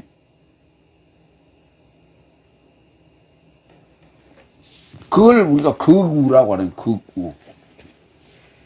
좌우로 치우치는 거예요. 불교에서도 좌우로 치우치지 말라고 하는 거예요. 중용론을 요구하고 얘기해요. 기독교는 더해요. 원수를 사랑하라고 그래. 근데 뭘 배운 거예요? 원수는 밟아 죽여야 된다고 생각하고 있죠.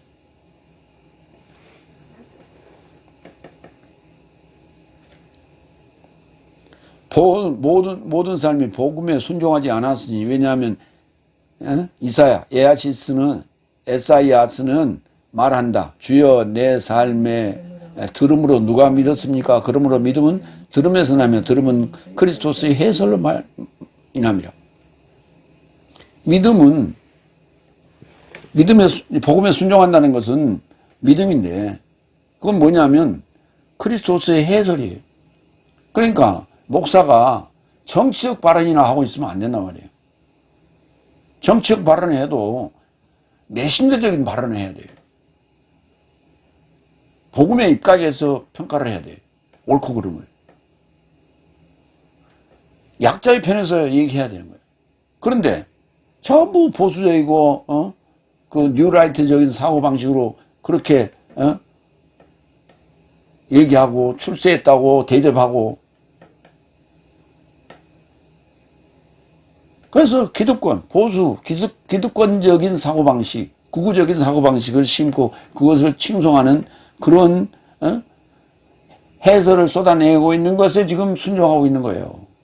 그리스도스의 해설에 순종해야 된다고요. 목사들이 복음을 증거해야 되는데 복음은 증언 안 하고 엄한 소리만 하고 있는 거예요. 이게 지금 교인들을 악마로 만들고 있는 거예요. 악마도. 악마로 키우고 있는 거예요. 그들은 어떻게 하냐? 불꽃의 불 안에서 복수를 주신다고. 불꽃, 플로크시스, 플로크스.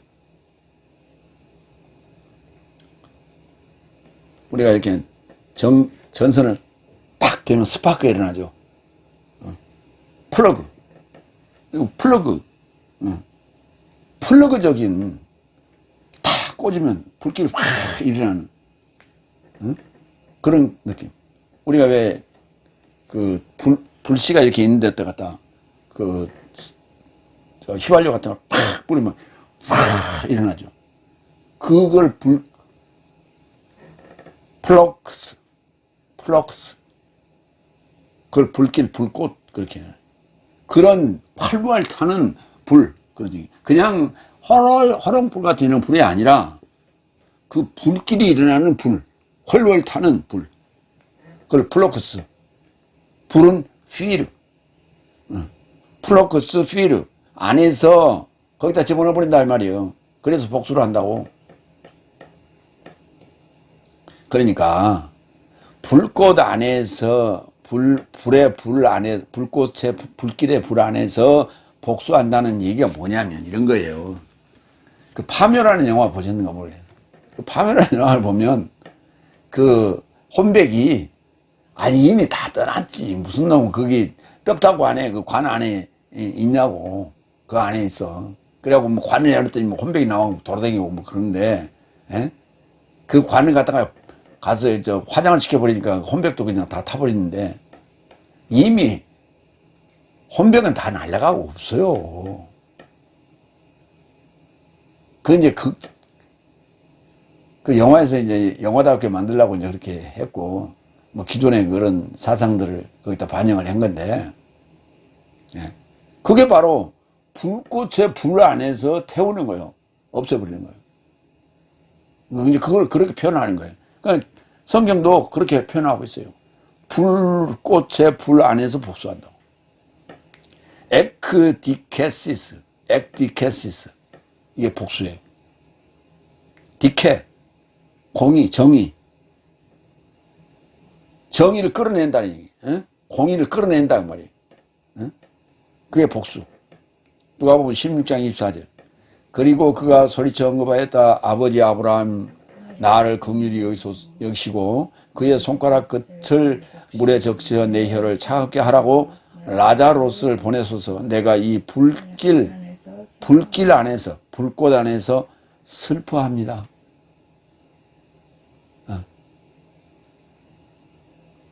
아니 불길 안에서 왜 슬퍼해? 소리 질러야지. 소리 질렀어요. 아버지 아브라함이요. 그러고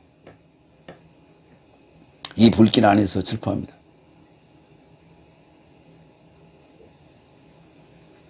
근데 지금 이런 하나님을 알아본 적이 없고 복음에 그리스도스의 복음에 순종하지 않은 자들이 지금 그러한 마귀적인 그런 과욕이나 행태를 보이면서도 자기가 불길 안에 있다는 걸 몰라. 불타고 있다는 걸 몰라. 그 불타고 있는 게 바로 과욕이에요. 과욕. 그 불길 안에 있으니까 더 하는 거예요. 쓸데없는 과욕을 부리는 거예요. 자기가 안 해도 할 사람 많아.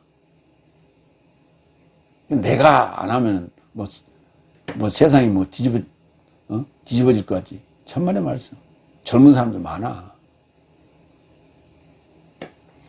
과욕을 부린다는 얘기는 주로 나이 먹은 사람들이 그래요. 나이 먹은 사람들이.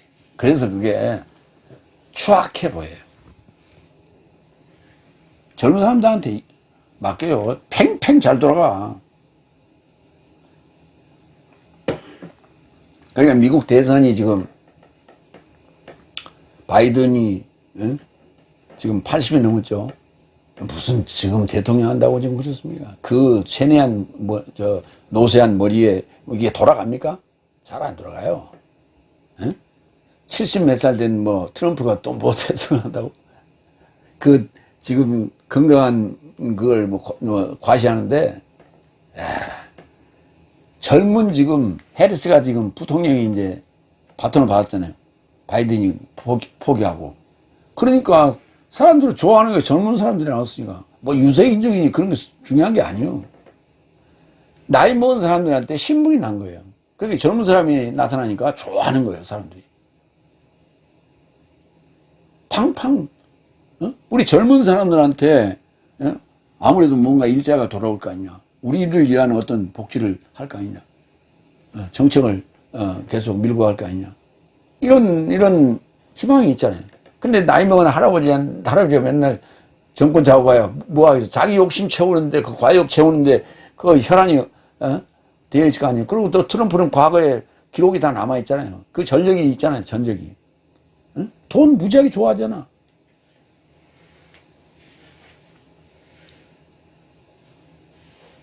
그래서 아주 지금 재밌는 어떤, 대결이 지금 벌어지고 있다. 이렇게 볼 수가 있는 거예요. 마태복음 13장 41절 42절. 사람의 아들 삶이 그의 사자 삶을 파견할 것이며 그의 나라 안에서 덧삼과 불법을 행하는 삶 모두를 공동 정리할 것이며 저 삶을 불의 아궁이에 이루고자 던질 것이니 거기서 울부짖음과 이빨 삶의 갈미 있을 것이다. 그의 나라 안에서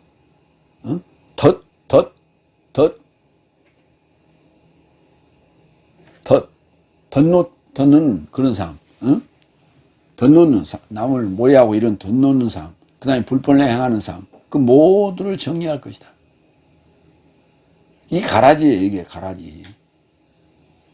이게 가인의 삶이고, 끝까지 가인에게 뭐 표를 줬다고 그러니까, 오토를 줬다고 그러니까, 뭐, 그게 좋은 표인 줄 아세요? 지옥행 티켓이에요. 지옥행 티켓이라고요. 그래서 죽이지 말라고 그러니 놔두라는 거예요. 가르치 뽑지 말라는 게 놔두라는 거예요. 원수 네가 갚지 말라는 게 놔두라는 게 내가 보복하겠다고. 살려놓으라는 거예요. 뭐 지금 멋대로 한번 살아보라고 그래. 그게 지옥행이라고. 지옥행. 지옥행의 모습이에요.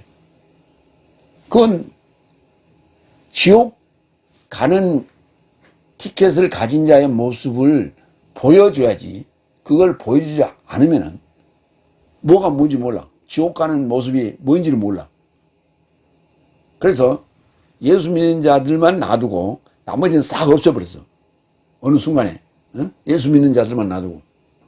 그랬더니 예수 믿는 자들이니까 그들이 살아가는 모습은 이게 천국행인 줄 알고 그 중에 지옥행이 있어도 지옥행 모습이 있어도 몰라.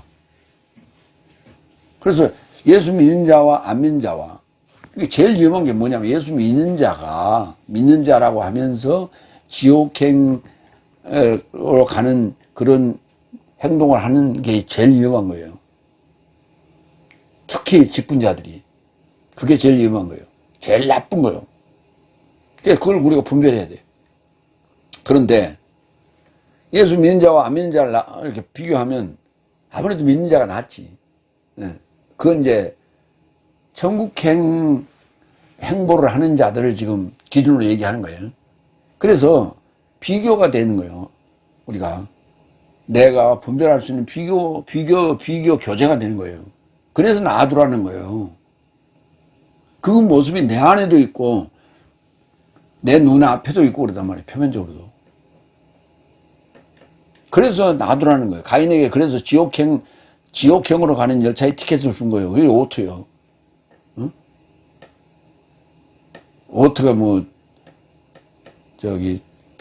표적이라고 그러니까, 표징이라고 그러니까. 오르면 몰라도 오토라니까, 그냥. 그러니까, 지옥행 티켓도 오토고, 천국행 티켓도 오토요. 다 같은 티켓이요. 징조고. 착각하지 마시라고.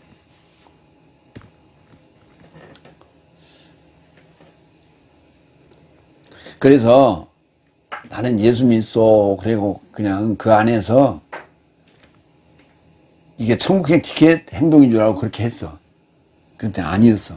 그래서 불 속에서 이를 갈며 울부짖음이 있을 것이에요.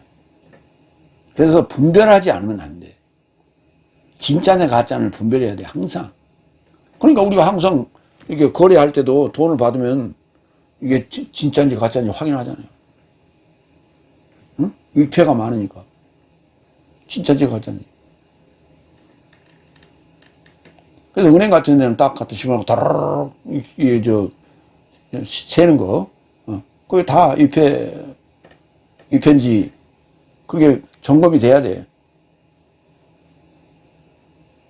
그래서 결코 위패가 돌아다니서는 안 되죠. 그러니까 위패가 돌아다니지 않으려면, 그리고 내가 이제 정부에 부탁하는데, 정부의 모든 영수증 처리는, 예산의 영수증 처리는 다 카드로 해야 돼요. 그래서 현금이 쓰이는, 현금이 왔다 갔다 하는 이런 일은 없어야 돼요. 응? 검찰에서는 특수비라고 그거 현금으로 움직이는데 전부 카드로 해야 돼요. 그래야 문제가 안 생기는 거예요. 다 검증할 수 있고. 근데 현금이 왔다 갔다 하는 거 어떻게 그걸 검증합니까? 그래서 현금 없애버려야 돼. 전부 카드로. 응? 모든 거래는 카드로. 그래야 됩니다. 그래야 깨끗해지는 거예요. 국회의원도 이 설교 들으면은 분명히 그런 문제를 법으로 만들어 주시기 바랍니다. 마태복음 5번째 9절, 이런 삶은 주의 얼굴로부터 그리고 그의 힘의 영광으로부터 현세적 정의를 멸망으로 치를 것이다. 누구에게? 하나님을 알아본 적 없고 그리스도스의 복음에 순종하지 않는 자들은 불 속에서 복수를 받고, 뭘로? 얼굴 앞에서 심판한다는 얘기예요. 그래, 힘의 영광으로부터 현세적 정의의 판결을 하는데 멸망으로 한다고요. 이걸 이제 형벌이라고, 정의라고도 하고 형벌이라고도 하는데 형벌이 될 수가 없죠. 디케가. 현세 정의를 실현하는 것이 뭐냐면 멸망! 그러니까 의로운 심판이라는 거예요. 그래서 봐주는 게 아니에요. 절대 봐줌이 없다. 그래서 정의를 실현하는 거예요. 이런 삶은 주의 얼굴로부터 그리고 그의 힘의 이스퀴스 영광으로부터 독사 현세적 아이오니오스 정의 디케를 멸망으로 올레트로스로 영광으로 멸망으로 칠 것이다.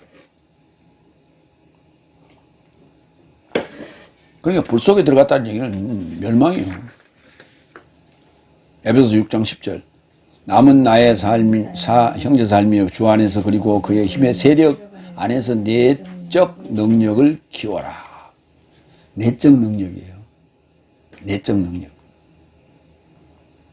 힘의 세력 안에서, 힘 그러면 우리가 뭘 느낄 수 있어? 이봉걸 이런 걸 느끼잖아요. 이봉걸, 이만기 뭐 이런 걸 그게 아니고 내적 능력. 힘의 세력 안에서 내적 능력. 내공을 얘기하는 것이 외적 능력이 아니에요. 힘으로 하라는 얘기 아니에요. 유다서 1장 7절, 소돔과 고모라처럼 그 주변 성읍 삶도 저 삶과 같은 방식으로 음행에 빠져서 다른 육체 뒤로 떠났으니 저 삶이 현세의 불의 정의를 감내하는 견본을 앞에 놓았다. 불의 정의를 감내하는, 불의 형벌을 감내하는, 이제 이게 말로는 그게 맞는 것 같죠. 그런데 불로 정의를 실현하는 그것을 감내하는 견본을, 본을 보였다. 소돔과 고모라는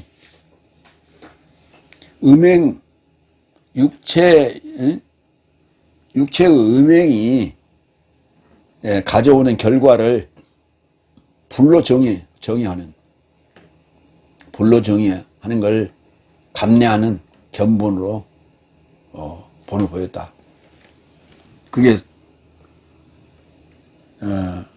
견본이 바로 그러니까 불의 심판하면 소돔과 고모라 이렇게 된다 이 말이에요.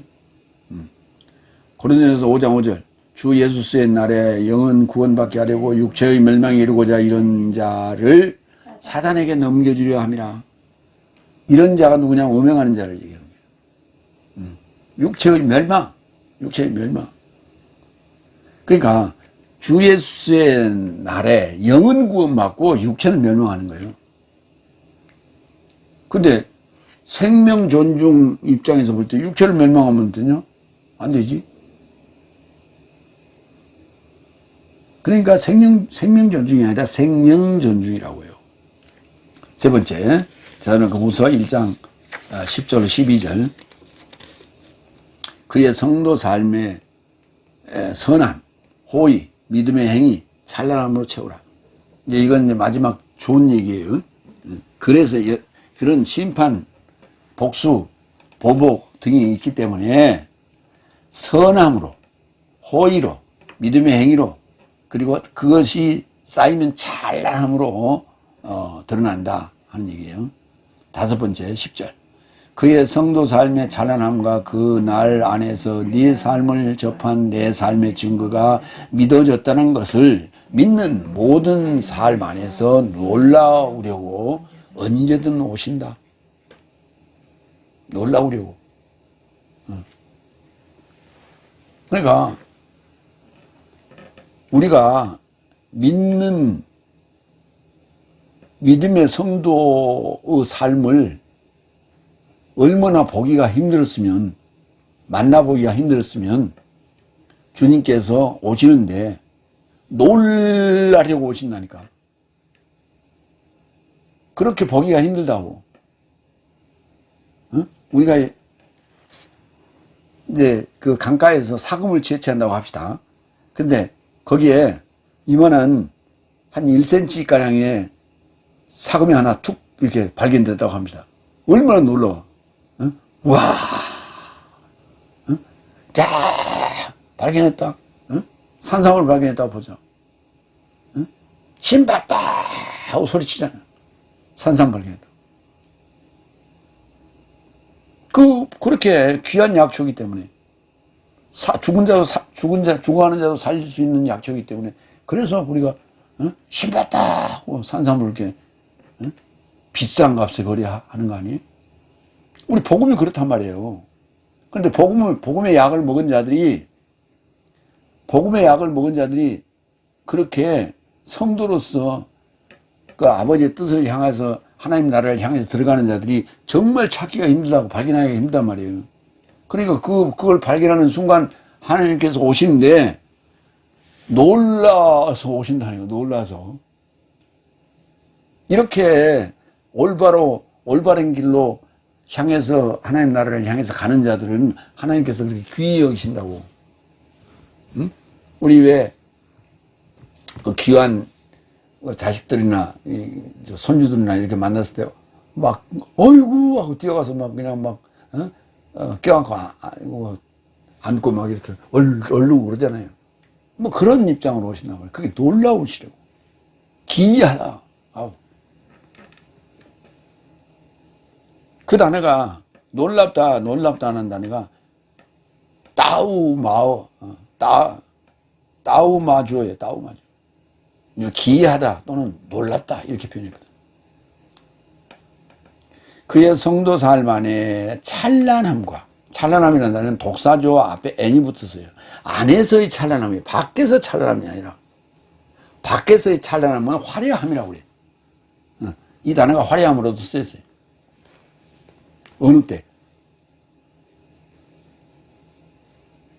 그 왕복을 입고 그렇게 사치하는 그런 찬란함인데 그게 안에서 그래야 되는데 밖에서 했다고요. 그래서 문제가 생겼죠. 그 날 안에서 네 삶을 접한 내 삶의 증거가 믿어졌다는 거예요. 그 날 안에서. 그 날 안에서 중요한 거예요. 헤매라. 그게 언제나? 오늘날이에요. 증거가 믿어졌다는 거예요. 증거가. 마르티리온. 이것도 증거가 이게 중성이에요. 증거가 믿어진 거예요. 근데 마르티리아는 이건 증명이에요. 그러니까 마르티리아는 증명. 그 다음에 중성, 그건 여성명사예요. 중성명사는 마르티리온. 그 증거. 증명은 내가 해야 되는 거고, 증거는 있는 거예요. 예. 누구도 부인할 수 없는 증거. 누구도 부인할 수 없는 증명이 아니라 증거라고요. 그게 객관적인 거죠. 중성은. 데살로니가후서 1장 12절. 아무튼 내 삶의 주 예수 그리스도의 이름이 네 삶 안에서 그리고 내 삶의 주 하나님 주 예수 그리스도의 은혜를 조차 그 안에서 내 삶이 찬란하게 되자. 오늘 본문에 이제 이 찬란이라는 단어가 두 번 나오는데, 예, 오늘 본문 여기 10절하고 12절에 나오는데, 예, 아까 그러니까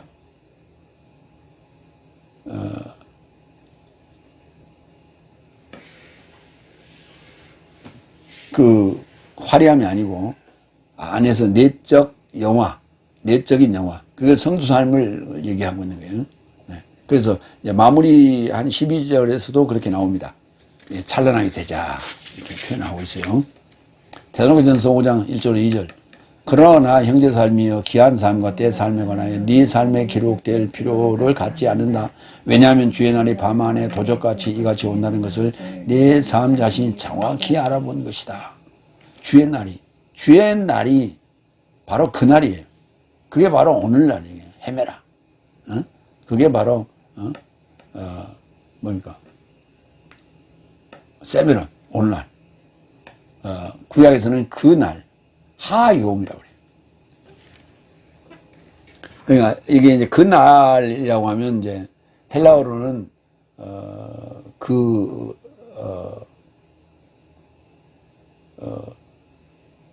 지시대명사를 썼고요. 헤메라 이렇게 했는데 세메론을 안 하고 그 날로 한 것은 구약의 하요음과 같은 표현이에요. 그러니까 오늘날이라는 표현은 이제 복음서에서 주님이 그렇게 말씀하셨고, 그 다음에 바울은 이제 그 날 또는 주의 날 뭐 이런 표현을 썼죠. 구약의 하요음과 같은 개념이고 신약의 세메론 또는 그 날 이렇게 이해를 하면 되겠어요. 또는 주의 날 같은 날이에요. 마태복음 24장 14절. 그리고 이 나라의 복음이 열국사 모두에게 증거에 이루고자 저주의 전체 안에 선포될 것이며 그때 완성이 도착할 것이다. 여기 증거가 나오죠. 이 나라의 복음이 열국사 모두에게 증거에 이루고자 그 증거를 지금 믿어졌다는 거예요. 증거가 믿어졌다는 거예요. 증거가 믿어졌다는 것을 믿는 모든 삶에게 중복으로 얘기했죠. 내 삶의 증거가 믿어졌다라고 하는 그 믿는 삶에게 이 나라의 복음이 열국 삶에게 모두에게 증거됐는데 증거에 이르렀다 말이에요. 증거화가 됐다 그 말이에요. 증거화가 됐다는 얘기나 증거가 믿어졌다는 것을 믿는 삶이나 같은 개념이죠. 그때 완성이 도착할 것이다. 완성이 도착할 것이다. 믿는 모든 삶에게 놀라우려고 언제든 오신다 그랬죠. 오신다는 얘기나 그때 텔로스가 한다는 얘기랑 같은 얘기죠. 완성이 도착할 것이다. 종착점에 도착했다는 얘기예요. 그 다음에 언제든 오신다. 오수는 성이 오시면 그게 이제 완성이고 완성의 삶이죠. 믿는 모든 삶 안에서 따우마주 놀라우려고 언제든 오신다. 요한일서 5장 10절. 하나님의 아들이 이루고자 믿는 자는 자신 안에 증거를 가졌고 하나님으로 믿지 아니하는 자는 그를 거짓말쟁이로 믿는 것이니 이는 하나님께서 그의 아들에 관하여 증언하신 증거에 이루고자 믿지 않는 것이다. 하나님으로 믿지 않는 자는 하나님의 아들에 이르고자 믿는 자는 자신 안에 증거를 가졌고 그게 하나님으로 믿는 거예요. 근데 하나님의 아들에 이르고자 믿지 않는 자는 그래야 되는데 하나님으로 믿지 않는 자는 그랬다고. 하나님의 아들이 왔는데 하나님으로 믿어야 돼. 그런데 하나님을 믿지 않는 자는 그를 거짓말쟁이로 만드는 거라고. 그 거짓말쟁이로 만드는 믿지 않는 자는 하나님께서 그의 아들에 관하여 정언하신 증거에 이르고자 믿지 않는 것이다. 같은 말이란 말이에요. 하나님을 믿는 거냐, 하나님의 아들에 관하여 증언하신 증거에 이르고자 믿느냐, 또는 하나님의 아들에 이르고자 믿느냐. 그러니까 하나님의 증거가 아들인 예수 그리스도였어요. 그 증거를 내가 갖고 있어야 돼. 내가 예수를 믿는다라는 얘기는 하나님의 증거인 예수 그리스도를 내 안에 갖고 있어야 돼. 그게 뭐냐면 십자가의 흔적이에요. 내가 예수 그리스도와 함께 십자가에 죽고 부활했느냐라고 하는 거예요. 그걸 갖고 있어야 돼. 그게 증거예요. 그 증거를 내 삶이, 내가 증언했던 증거를 믿어졌다는 것을 믿는 모든 삶이 누구냐면 데살로니가 지금 교인들이란 말이에요. 그 삶 안에서 놀라우려고 언제든 오신다고요. 저 하늘에서 이렇게 갑자기 이렇게 임하는 게 아니고 그 안에서 오신다고. 내 모든 삶 안에서 놀라우려고 언제든 오신다고. 하늘에서 땅으로 임하신다고. 하늘에서 땅으로 임하신다는 얘기가 무슨 말이에요? 그때부터 복음을 증언하는 삶을 산다고 말이에요. 하나님 나라의 삶을 산다고 말이에요. 오신다고 그러니까 뭐 저 데려가려고 온다고.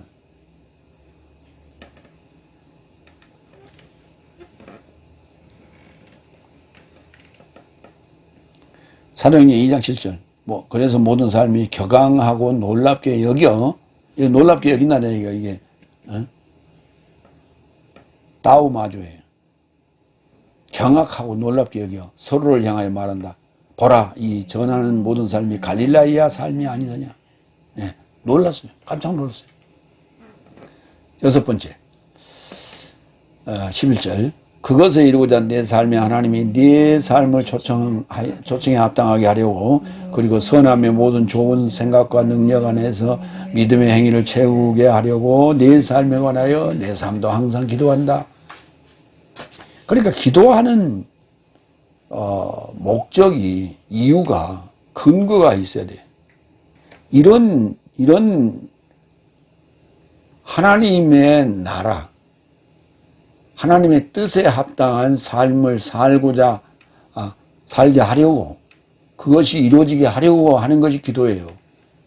그러지 제 아무기 김리사가 지금 병원에 입원했으니 속히 나아주게 하소서 예수님의 이름으로 기도합니다. 그게 기도 아니에요.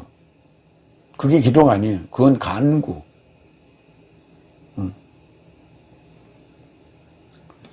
그것에 이루고자, 증거에 이루고자 말이에요.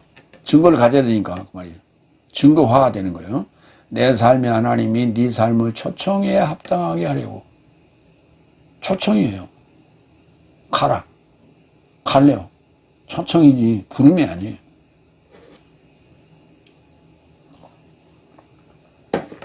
애매한 소리는 하는데 부른다. 부름, 콜링 자꾸 그러는데 초청이에요. 초청. 그래서 부른다는 단어는 두 가지 뜻을 가지고 있어요.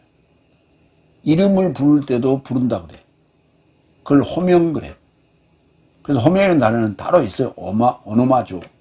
그게 호명이라는 단어예요. 그래서 성경은 헬라어에는 호명이라는 단어가 따로 있어요. 오노마주. 그러니까 이름을 부른다. 예수님의 이름을 부른다 할 때는 오노마주를 써야 돼요. 그런데 그를 예수라 하라. 마리아가 잉태하여 아들을 낳을 것이니 그를 예수라 하라 할 때 부른다라고 하는 단어를 번역했는데, 부른다는 개념이 아니에요. 초청하라예요. 뭐 하려고? 증거화하려고. 내 안을 초대하는 거예요. 증거하려고.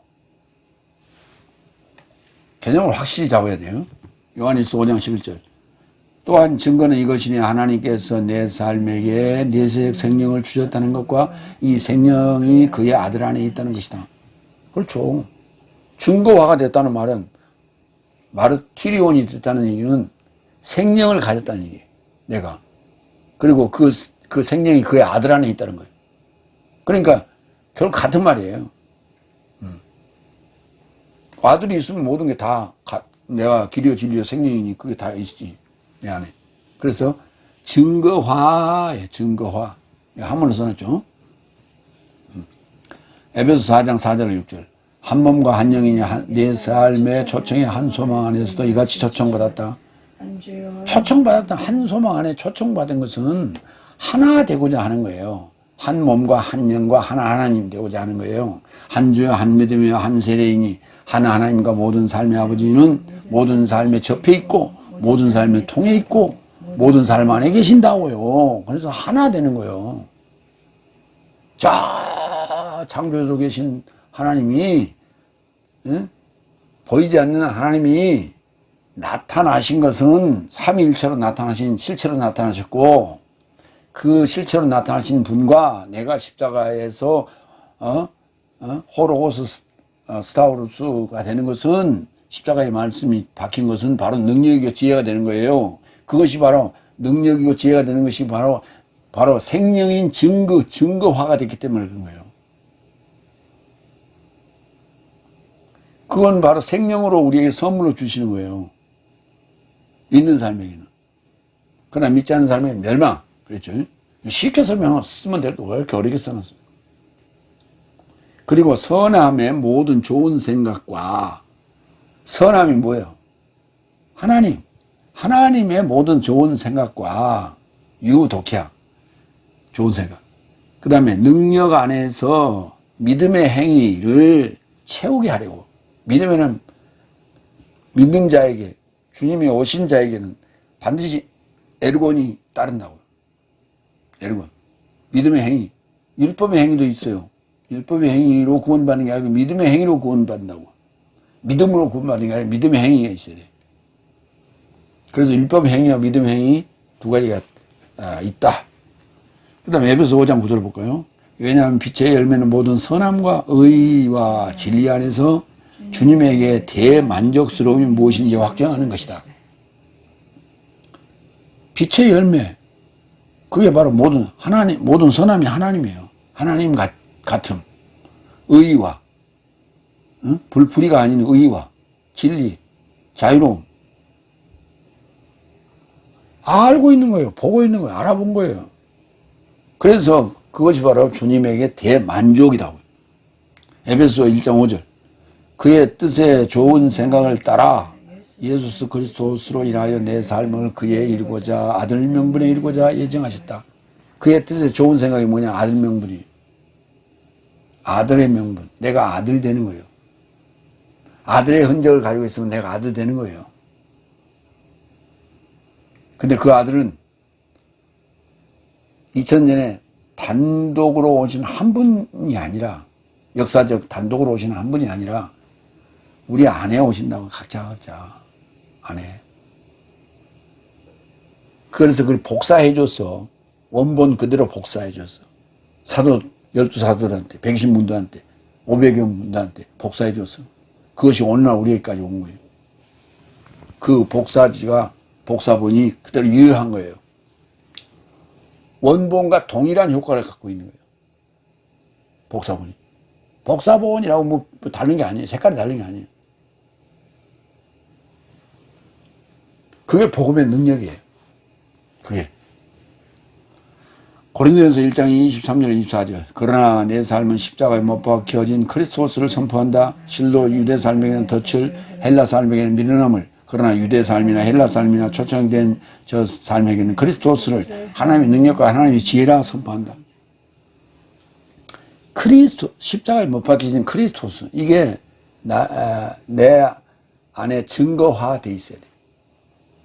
그래서 스타우로스로 십자가를 오시라고 초청한 거예요.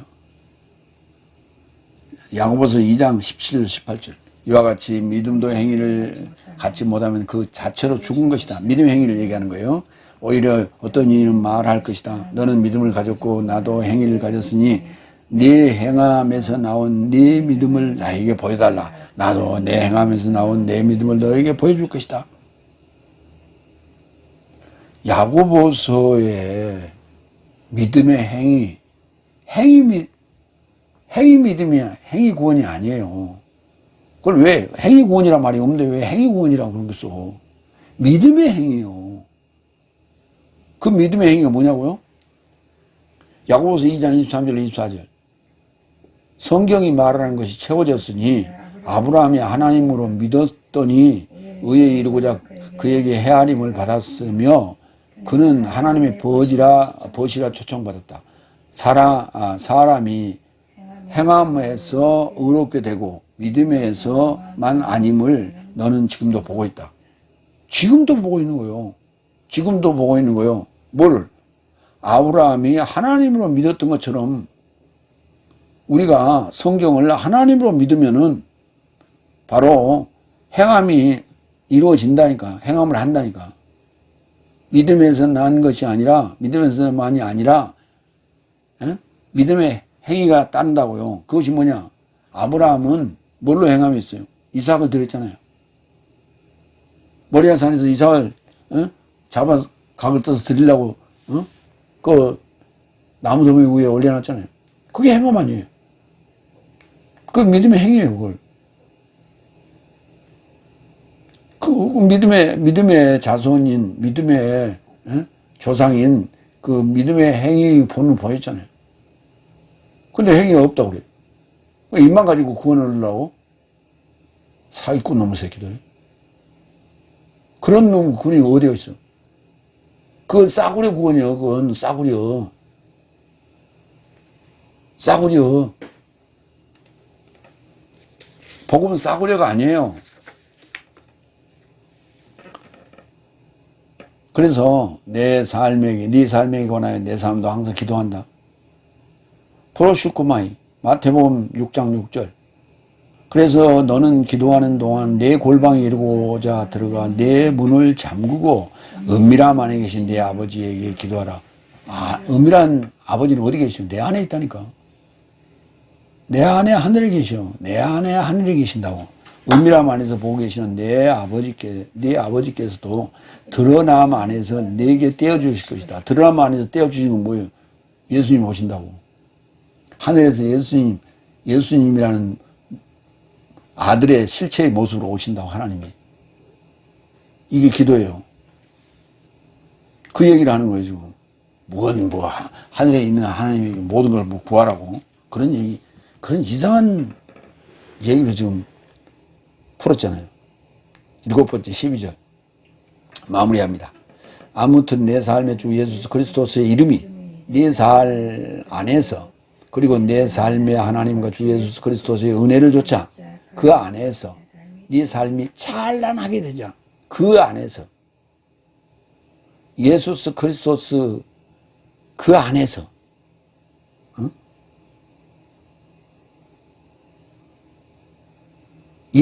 그 이름이 은혜를 조차 무슨 말이에요?